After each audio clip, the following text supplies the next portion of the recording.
வணக்கம். City man Tamil செய்தி பத்திரிகை யூடியூப் சேனலின் செய்திகள். டாக்டர் கலைஞரின் 103வது பிறந்த நாள்.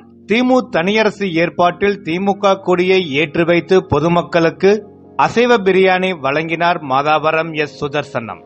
முன்னாள் முதலமைச்சர் முத்தமிழ் அறிஞர் டாக்டர் கலைஞர் கருணாநிதியின் 103வது பிறந்த நாளை முன்னிட்டு திருவொற்றியூர் கிழக்கு பகுதி அவைத்தலைவர் RC ஆசைத்தம்பி தலைமையில் சென்னை வடகிழக்கு மாவட்ட அவைத்தலைவர் குறிஞ்சி எஸ். கணேசன், கிழக்கு பகுதி துணை செயலாளர் MB குமார், K. பிரபாவதி, பொருளாளர் இரா குமரேசன் ஆகியோர் வரவேற்க திருவொற்றியூர் கிழக்கு பகுதி திமுக செயலாளர் மற்றும் மண்டல குழு தலைவர் திமு தனியரசு ஏற்பாட்டில் தா. Karthikeyan, TCV Manikandan, ML Saravanan, S. Tamilselvan, குர்த்துசி முனுசாமி, வி. சதீஷ்குமார், ஏகா கார்த்திகேயன், மாவட்ட பிரதிநிதிகள் S. Bhaskar, R. Rajini Babu, Y. Nandivarman, TTM Babu, PS Silas, V. Palanivel, மா. ஜெயராமன், R. டில்லி, அப்துல் சலீம், எத்திராஜ், K. கார்த்திகேயன், சந்தான கிருஷ்ணன் ஆகியோர் முன்னிலையில் இன்று 3/6/2026 காலை திருவொற்றியூர் சன்னதி தெருவில் அமைந்துள்ள திருவொற்றியூர் கிழக்கு பகுதி திமுக அலுவலகத்தில் திமுக கொடி கம்பத்தில் திமுக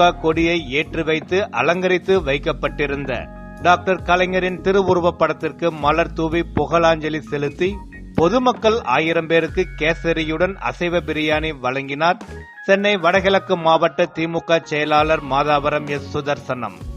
இந்நிகழ்ச்சியில் பொதுக்குழு உறுப்பினர் சாந்தி பக்தன், R. தினேஷ்குமார், அரசு வழக்கறிஞர் S. பொன்னிவளவன், வட்டக்கழக நிர்வாகிகள், மாவட்டம், பகுதி, வட்ட அணிகளின் நிர்வாகிகள், பாக முகவர்கள், BLA 2, BLC, திமுக மூத்த முன்னோடிகள் உள்ளிட்ட பலர் கலந்து கொண்டனர்.